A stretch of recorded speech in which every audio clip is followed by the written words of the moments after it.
mừng các bác đã đến với kênh YouTube của cửa hàng âm thanh A Luân, địa chỉ tại khu dân cư Trụ Thượng, phường Đồng Nạc, thành phố Chí Linh, tỉnh Hải Dương.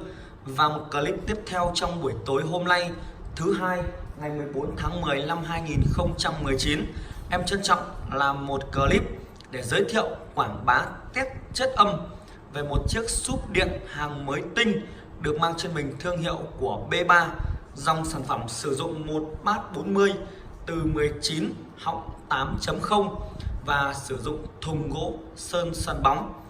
Những chiếc súp điện này thì em đã cung cấp và chào bán trên thị trường từ cuối năm 2017, được các bác là những người sử dụng đánh giá chất âm hay, tiếng bát đánh chắc và sâu, có độ bền cao. Thì từ hôm em bị mất kênh, cũng như các bác đã biết rồi, em đã có một kênh YouTube được xây dựng từ cuối năm 2017 với gần 90.000 các bác đăng ký và ủng hộ. Thì trong thời điểm vừa rồi có một chút trục trặc nên nó đã bị mất. Thì em đã xây dựng lại kênh YouTube mới. Thì từ ngày xây dựng kênh YouTube mới được khoảng gần 1 tháng thì cũng chưa có video nào chính thức về chiếc súp này.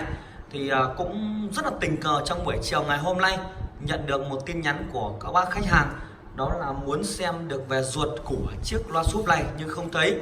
Thì trong clip này, sau khi test âm xong thì em mời toàn thể các bác sẽ cùng xem về ruột gan nội thất. Các bác thân mến, sau đó các bác sẽ cùng có những comment đánh giá về chất lượng của sản phẩm này ở phần dưới bình luận, giúp cửa hàng, để cửa hàng sẽ luôn luôn học và ghi nhận những lời đánh giá của toàn thể các bác để sẽ cùng thay đổi. Cảm ơn toàn thể các bác rất nhiều. Em xin giới thiệu lại, đây là một chiếc súp mới tinh được mang trên mình thương hiệu của B3, sử dụng thùng gỗ sơn sần bóng và sử dụng bát 40 từ 19 họng 8.0. Vỉ công suất của nó sử dụng 8 sò Toshiba, 8 sò to, 12 tụ lọc nguồn và biến áp nguồn xuyến rất to. Và nó to như thế nào và nó đạt tiêu chuẩn như thế nào thì sau khi nghe chất âm xong, em sẽ mở ra mời toàn thể các bác sẽ cùng đón xem. Và bây giờ em sẽ mở lắp. Các bác thân mến, nó có một cái rãnh ở giữa gọi là dòng sống lưng, nó tạo lên một cái điểm nhấn cho chiếc loa súp có vẻ khỏe khoắn hơn, đúng không các bác? Em sẽ mở ra. Bát của nó là dòng đánh ra đằng trước nhưng hơi úp xuống bên dưới các bác nhé. Bát đánh ra đằng trước nhưng hơi úp xuống bên dưới một chút. Và ngay bây giờ em test âm, các bác sẽ cùng nghe và cảm nhận ạ.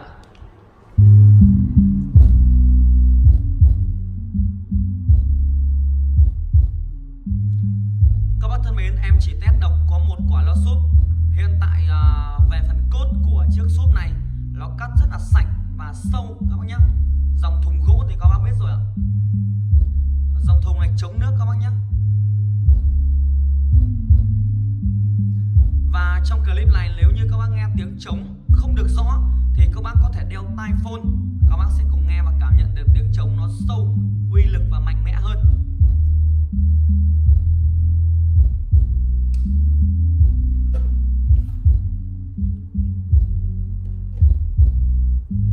Và nếu như các bác đeo tai phone thì các bác sẽ cùng cảm nhận xung quanh cái gian phòng này có những cái đồ ló đã bị va chạm vào nhau do lực đánh của chiếc đẩy của chiếc súp này các bác ạ.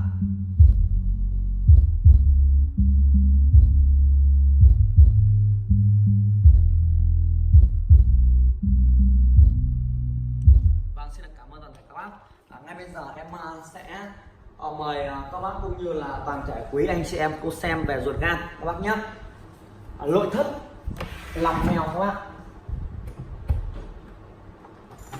Đấy. Các bác ơi, thùng gỗ nhá, B3 dập thùng, các bác nhìn thấy không? Thùng gỗ này, B3 dập thùng này, cả hai bên luôn. Các bác sẽ cùng nhìn bên trên. Đấy, nó có một cái lỗ để các bác có thể chống một cái gậy ở đây. Và các bác sẽ để một đôi loa full ở bên trên. Quá tuyệt vời, quá đẹp luôn. Và các bác sẽ cùng nhìn về cái mạch công suất ở đằng sau. Các bác đã tìm hiểu thì cũng biết rồi, nhìn mạch thì đã thấy là nó rất là chất, tỏa nhiệt to. Và các bác sẽ cùng tìm hiểu một chút trước khi tháo nó ra các bác nhé. Sử dụng nguồn điện 220, cắm dây nguồn rời, và đây là công tắc tắt nguồn và bật nguồn. Và đây là 4 cái jack, các bác có thể đánh trực tiếp từ đẩy ra. Các bác lưu ý nhé, nó vừa là súp điện, mà nếu như phần điện của nó sau này bị lỗi, bị hỏng, không sửa được, các bác có thể đánh trực tiếp từ đẩy vào nó thành một cái súp hơi. Thì cái đường tín hiệu khi các bác đánh vào súp điện thì các bác cắm vào đường in, dùng rắc chuyên nghiệp các bác nhé. Đấy, ra các bác cắm vào đường out là line, hoặc các bác có thể cắm vào đường đỏ, đường trắng input các bác nhé. Công tắc gạt chế độ 180 và 0, và công tắc gạt on off auto là chế độ chạy của nó. Các bác để cho em ở on là ok. Volt là to nhỏ các bác nhé, volt đây là to nhỏ. Và đây là bên code thì các bác có thể cắt tùy theo các giải tần mà các bác mong muốn. Nó có từ 25Hz tới 150Hz, các bác có thể chỉnh tùy ý các bác nhé. Đến mức độ là code nó ra hay là ok. Bây giờ em sẽ mở ra các bác nhé, các bác sẽ rất ngạc nhiên. Trong buổi chiều nay đã có một bác khách hàng nhắn tin bảo là tại sao lại muốn tìm một cái video để xem lại chiếc cúp điện B3 bát 40 nhà em mà không thấy. Cũng xin phép là sẽ chào bán tới toàn thể các bác cũng như là toàn thể quý anh chị em chiếc súp này với giá 5.800.000 đồng trên một chiếc. Giá trên là em chào bán tại cửa hàng. Các bác có địa chỉ ở xa thì các bác vui lòng đặt cọc một chút tiền, em sẽ gửi hàng tận nhà toàn thể các bác. Và nếu như các bác muốn nhận hàng nhanh thì các bác có thể chuyển bằng đường xe khách. Và nếu như các bác chuyển đường xe khách thì các bác vui lòng chuyển hết tiền, em sẽ gửi hàng. Cảm ơn toàn thể các bác rất nhiều. Có nghĩa là nếu như các bác gửi ở đường bưu điện thì các bác chỉ cần đặt cọc khoảng 500, em sẽ gửi hàng. Rồi, nó sẽ được mở ra ngay bây giờ. Thì toàn thể các bác đây rồi ạ. Ui giời, lạnh quá các bác ạ. Ôi chắc quá. Ôi chắc quá. Rồi các bác ơi, là mình sẽ cùng kiểm chứng nhá. Các bác sẽ cùng với em kiểm chứng chất lượng của chiếc súp này. Trước tiên là các bác sẽ quan tâm đến phần công suất trước đúng không? Một chiếc súp điện mà nó chạy 8 sò, các bác sẽ cùng nhìn. Một con à, hai con, ba con, 4 con. Đó.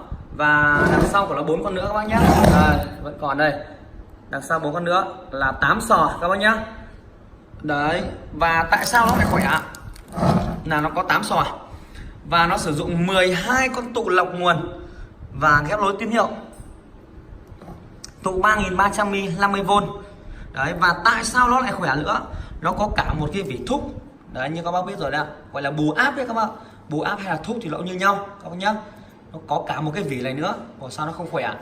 Và lại bảo tại sao nó lại không khỏe? Cái biến áp của nó to như thế này các bạn. Đấy, to như thế này, cao như thế này thì nó chẳng khỏe hay sao, đúng không các bác? Đấy. Và ngoài ra nó còn làm rất là cẩn thận chi tiết. Tất cả các đường ra của nó này nó đều lắp một cái cầu chì để bảo vệ, có thấy không? 4 cái cầu chì to. Đó, đây là một quả súp hàng tiêu chuẩn của Trung Quốc sản xuất, đạt tiêu chuẩn độ bền cao và cũng như là chất âm hay. Và em cũng đã giới thiệu tổng quan về chiếc súp điện B3. Thì mọi chi tiết các bác sẽ liên hệ trực tiếp cho em qua các số máy ở trên tấm biển. Các bác lưu ý em xin chào bán lại với giá 5.800.000 đồng trên một chiếc. Giá trên em chào bán tại cửa hàng. Dòng sản phẩm những chiếc súp hàng loại 1 đạt tiêu chuẩn chất lượng, thùng gỗ sơn sân bóng, sử dụng bát 40 từ 19 họng 8.0, sử dụng công suất 8 sò, dòng sò to, sò tô và 12 tụ lọc nguồn, cũng như là có vỉ bù áp cũng như biến áp rất to. Và xin phép gửi lời chào toàn thể các bác. Hẹn gặp lại toàn thể các bác cùng các chú anh chị trong một clip gần nhất. Xin chào và hẹn gặp lại.